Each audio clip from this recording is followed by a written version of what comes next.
Hey guys, remember Twin Peaks: The Return, Part 12, and I was obviously really looking forward to this part, as I have with every single chapter in this mini series, kind of like 18-hour movie that we've been given so far. I really have enjoyed what we've gotten. But I'm gonna be honest with you guys. Unlike the first, I've really enjoyed every single chapter so far. Even some of the ones I thought weren't the best, I still thought were really great. This was the first part of this miniseries that I really was not satisfied with, and I'll tell you guys why. It's not because I thought what we got here was bad. This did not feel like an episode. What this felt like instead was just a bunch of random scenes that Lynch put together. He didn't really know what to do with it. He didn't really edit it at all. It was just very scattered, and in general, I just didn't really feel like this had much of a focus. Like, we're just randomly, going through the motions at this point. There really wasn't a ton of really big things happening here because every part has had at least one standout scene. This did not have that. I mean, yes, we got the return of a beloved character that we've wanted to see for a while, but that return was very underwhelming, and who knows if that's even going to tie into anything. Now, granted, there were things I definitely did like in this part, but as a whole, this was definitely my least favorite of the chapters we've been given so far. But let's just get into this one. So we start off in Buckhorn. We see Albert, Tammy, and Gordon. They're having a drink, and the men quietly inform Tammy about Project Blue Book. They let her in about what it's all about, and more specifically, the Blue Rose cases. And they end up inducting her into the Blue Rose Task Force among the ranks of Albert, basically because they need her. She's very knowledgeable. She's given them she's supplied them with a lot of information, and they really feel they could use her to their advantage. So Tammy's now officially a part of the Blue Rose Task Force, and Jeffries, Desmond, and Cooper obviously was there as well, and Diane soon joins them, and they offer her an official position in the investigation as well, which basically, I love seeing these four work together. It's been one of the highlights of this particular miniseries. The fact that David Lynch has incorporated himself in here, I think is perfectly fine. I know a lot of people think it's a little bit self-indulgent, but I definitely really did enjoy it, and I think it's really cool what we are getting here. I definitely really enjoyed that. But I swear to God, if we see any more scenes of Jerry running out of the woods again, I'm gonna be so sick of it because it's so repetitive at this point. He's running out of the woods, he's into a clearing, and then that's it. We don't see anything else. And I get it that, again, we've gotten these brief glimpses, but I feel like as far as we are into this, we need to start seeing more stuff. We can't just keep getting these brief glimpses of things. We need to start seeing more as this goes on. I mean, this is supposed to be building and building, and I feel like we're regressing. I really do. Not with some stuff. Some stuff I do feel like we're moving along, but some stuff it does kind of feel like we're regressing a bit. We see a lot more of Sarah Palmer, though, in this episode. She actually is buying alcoholic beverages and cigarettes at a grocery store, and she also inquires about an unfamiliar jerky being sold at the store, and she warns them of all these men coming, and she suffers this huge breakdown. I mean, she's just going on and on about how these men are coming, and she doesn't know what she's doing, and I mean, you can just tell that she basically is a broken woman, and how can she not be? I mean, she's lost both her daughter and her husband. She has to be all on her own, and it doesn't really seem like she has much of a life. She's a very heavy smoker. She's a heavy drinker.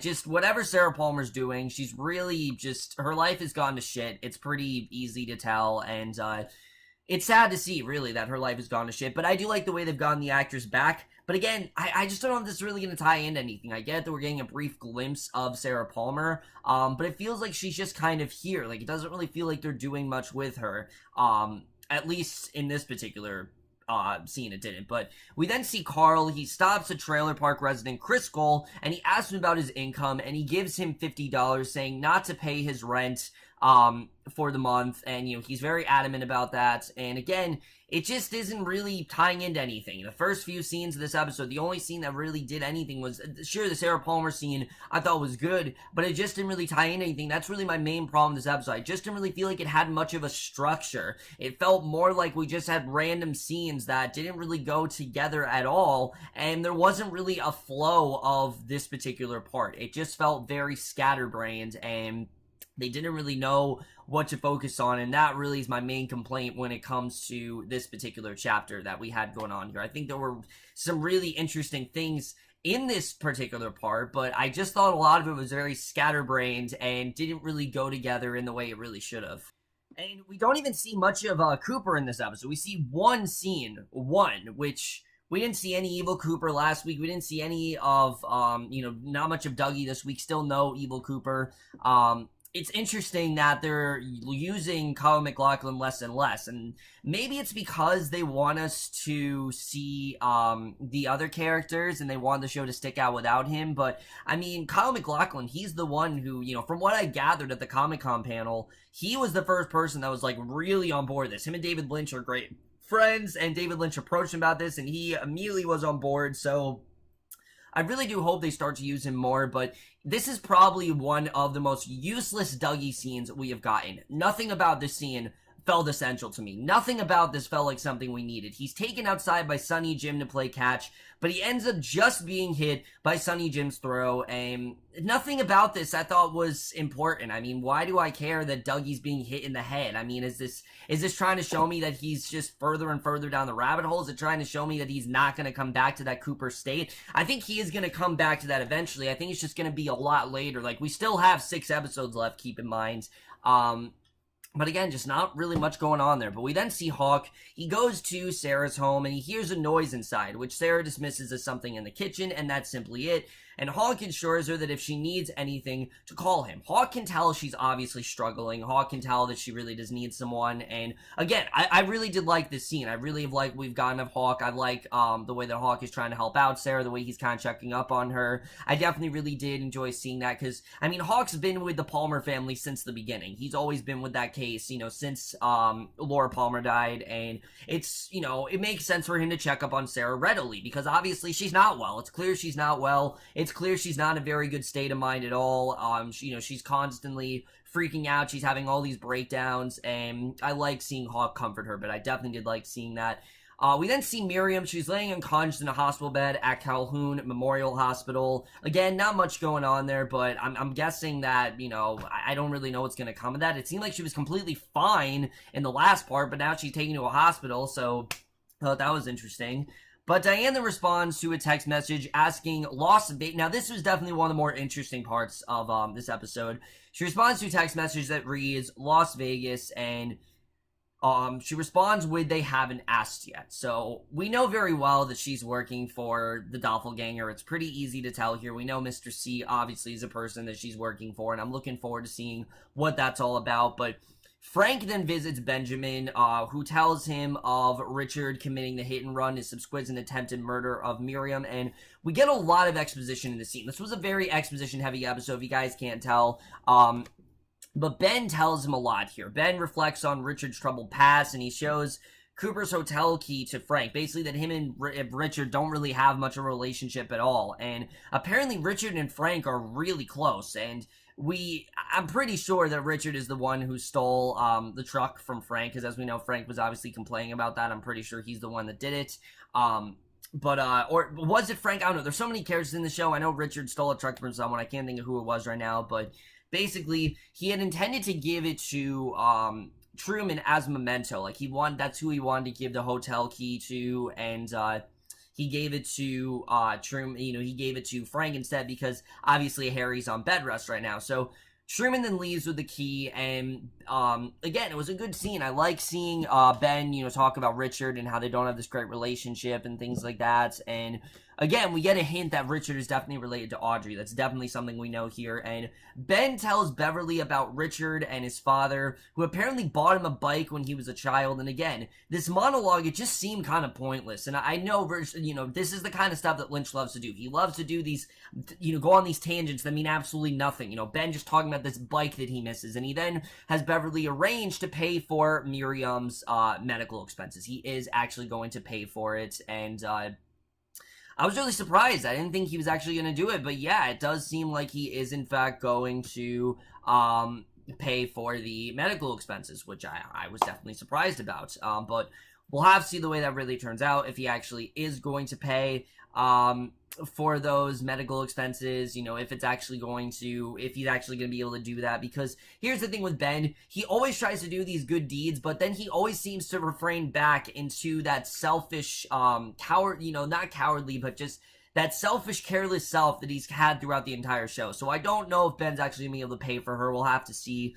But Cole then tells a Frenchwoman about one of his war stories until Albert shows up, dismissing the woman, who takes her time leaving Cole's room, and Albert then reports on Diane's received and sent text messages. So Albert knows something fishy is going on, and that, to me, was the most intriguing part of this entire episode. Honestly, it really was. The whole thing going on with Albert getting suspicious of Diane. That stuff I actually am really into.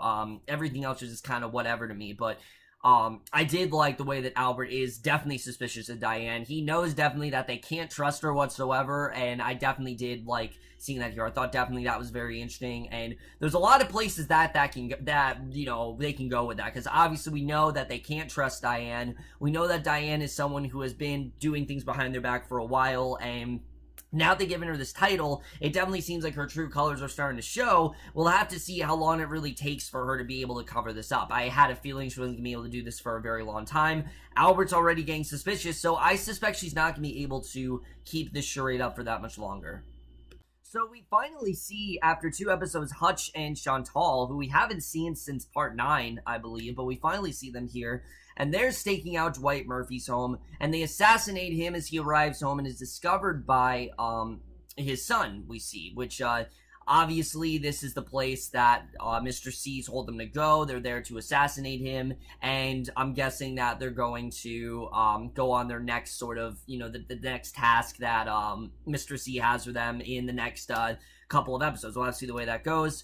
But we then get another scene that we've seen over and over again. We see another broadcast of the Dr. Ram show from Jacoby, and look, he's a very entertaining actor. He is. The actor who plays Jacoby, I can't think of his name right now, but he is extremely entertaining, and he's so charismatic in this role. He's just a lot of fun to watch. Russ Tamblyn is fantastic as this character. He absolutely kills it. But we've now seen this gag 3 times, and we haven't gotten anything different out of it. It's been the same thing for the 3 episodes we've seen him in. He sells a shuffle. He makes an ad about selling a shovel. Nadine is entranced by what she's watching, and that's it. There's nothing different going on here, and that's, I think, the problem here, is that we have scenes that are just getting very repetitive at this point, and I feel like that's not Lynch's fault. It's more Showtime's fault. They decided to give this 18 episodes, but I feel like it's really starting to affect the show, because if we're going to keep getting repetitive scenes like this, it's really going to take me out of things very fast. I really want to enjoy Jacoby. I think the idea of him having a internet show is hilarious. I mean, it really is a hilarious thing, but the fact that they're not doing anything different with it is kind of disappointing me. I feel like they're wasting a really potentially fun concept here. But after so many parts, we finally get the return of Audrey. Yeah, and I was very surprised. I didn't think we were going to see Audrey till the latter half of the season, which I know we're approaching very quickly. But I thought Audrey was going to be connected to Mr. C. Like, that's going to be the thing to get Dougie, to get Cooper back. It's going to be Audrey. And it might still be, but what we get here just was kind of disappointing. She's arguing with her husband, Charlie, saying they need to go to the roadhouse to look for her lover, Billy. And that part was fine, because now it's kind of making sense. We know that dude went in there, asking for Billy, what was going on there. We now know what that's all about, that obviously this is someone that Audrey was connected to, but we still have no idea who this guy is. Like, who is Billy? What is the obsession with him? Why are we so focused on him? What's really going on with Billy? What's the deal with him? We don't know yet. But basically, this is her lover, and she clearly is not in love with Charlie, and Charlie complains that he has too much paperwork, and frustrated, she says that they should call Tina, and Audrey's being a complete bitch about this. Like, she's not being sympathetic at all, and, Charlie clearly has a very demanding job. There's a lot of paperwork, and Audrey's just not really being sympathetic to him whatsoever, and basically, Tina's the last person to see Billy. The thing is, we don't know who Tina is, so there's no, interest in the scene, because we don't know these characters. But he eventually relents, and Charlie calls Tina, receives some grave news, but he blankly refuses to tell Audrey anything about the conversation, which honestly serves her right, because she was being such an asshole to him anyway. I can totally understand why he didn't want to do that. I mean, she was just being really fucking annoying. She wouldn't calm down, and she was constantly, cursing him out and things like that. So I don't blame him for not telling her, but clearly this is some very important information that Tina figures prominently in. So I think we're definitely going to find out more about that. I hope we do, at least. I hope this isn't just a random thing where they're like, you guys want Audrey? Here you go. Because this, it does kind of feel like fan service a bit. I'm hoping it's not that. I'm hoping that this actually does lead us to something. I can't tell you yet if it's actually going to do that, though. I need to see the way the rest of this plays out. And I know a lot of people are thinking that, but I'm just going to say, let's just see how the rest of this thing plays out, and then I can judge that. But Diane then goes to the bar. She searches the coordinates she saw in Albert's photo of Ruth Davenport's arm, and she finds that they lead to Twin Peaks. So you know that Cole, Diane, and Albert, they're going to go to Twin Peaks. They're on their way there. This is all going to connect eventually, and I'm looking forward to seeing the way that that plays out. And that would have been a good ending, but then we get to the actual ending, and the ending of this episode made no sense, because once again, we're at the Roadhouse, and we're meeting two completely unrelated characters. This plot is completely unrelated, and I don't get why Lynch feels the need to do this. Why do we need these random characters just speaking? Why do I care? These two characters, Abby and Natalie, they're talking about their friend Angela, concerned about a new infatuation with Clark, who had previously been seen going out with Mary, and this guy Trick joins them, shaken by the experience of almost being hit by a car. Why do I care? I don't know. I don't know why Lynch thinks we cares. It's a really weird way to end the episode as a whole, but that's how this whole thing ends. Let's just get into this one and where I really think this is going to take us. So, like I said, this wasn't at all a bad part necessarily. It just was really weirdly structured. There were things in here that I really did like. Mainly the stuff going on with Cole, Tammy, Albert, and Diane. That is right now the plot that I am the most into, without a doubt. I mean, easily that is the plot I am the most into. The Dougie stuff's just very repetitive at this point. Jacoby stuff is very repetitive. I'll get into that in a little bit, but all the stuff going on with them is truly great. The fact that they are making progress, and Tammy's now part of Project Blue, Blue Rose, and so's Diane. Albert clearly is starting to get suspicious, and I really like this. I mean, Albert, throughout most of this season, he hasn't necessarily been treated like shit, but he's kind of been treated like, oh, you're just kind of like there to say witty things, and that's it.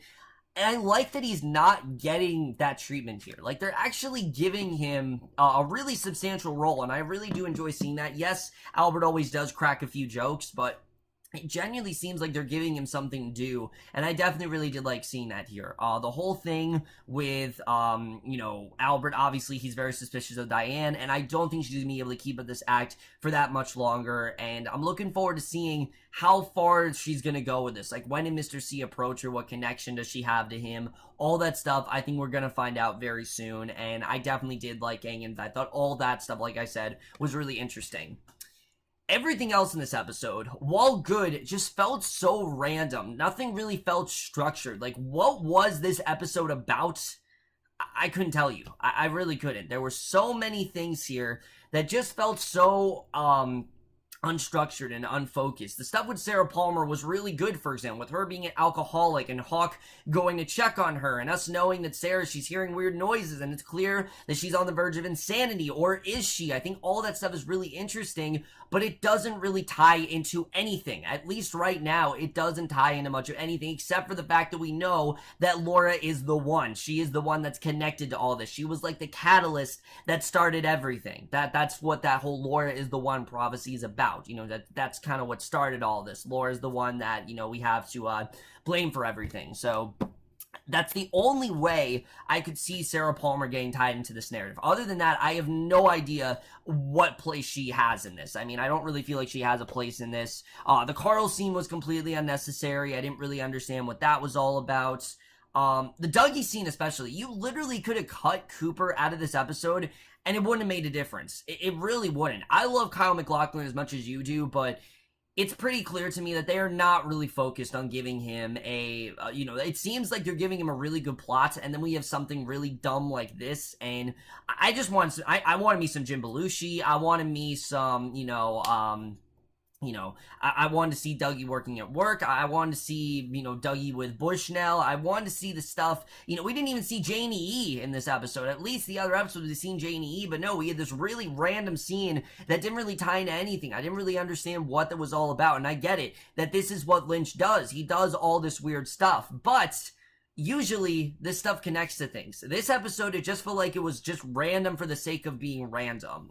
Like the scene with Jacoby. Again, it's a great idea. Jacoby hosting an internet show about donating shovels. It's hilarious. I love that. He's great with it. Nadine being entranced by it, I'm not a huge fan of, but alright, go figure. But you're literally showing the same thing over and over again, and it's getting really repetitive. There's nothing different going on here. Every scene we've seen in Jacoby, he's just said a few different lines. Other than that, it's been basically the same sort of structure, with him being like, it's 11 o'clock, time for the show, and then, then he goes on, he does his whole thing, Nadine's watching, that's it. There's really nothing else to it, and that's really to disappoint me. I want to see more with this plotline. I think it's a really cool idea overall, but we need to see more than him just going on and broadcasting every 5 seconds. I really want to see more than that. And again, I understand that's what, I get it. That's what Lynch does. You guys can be like, you don't know Lynch. I do know David Lynch pretty well. I mean, you guys know, I love Blue Velvet. I love Mulholland Drive. I love all the stuff that David Lynch does.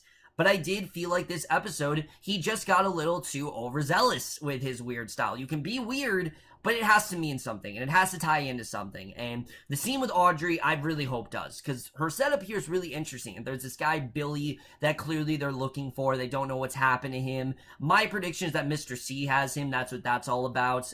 But her husband, Charlie, he's very work-oriented, and they don't really have a great relationship. Who this Tina girl is, we have no idea. I'm sure we're going to I hope we meet her very soon, and I do hope Audrey plays a major role in this narrative. The fact that we've seen Ben, I do think she's going to, and the fact that we've seen Richard, I do think she's going to as well. Do I think they're going to reveal if Richard's, if Richard's related to Audrey? No, and I'll tell you why. We don't know who Donna's father is. We really don't. We are to assume that Donna's father is Ben, but we never found that out. So I don't think we're going to find out if Richard's actually related to Audrey. I don't think it really matters, honestly. I think we're just kind of to assume that, yeah, he is in fact related to Audrey, and I don't think the show's just going to spell it out for us, which that stuff I'm fine with. I'm fine that he's not spelling it out for us. But there's just a lot of stuff here that I just thought was really out of place, especially that ending. I have no idea what that was about. I don't know why Lynch continues to introduce to us new characters, especially this far into the limited series. Why are you introducing us these two random characters that nobody cares about? I just didn't really understand what that was all about.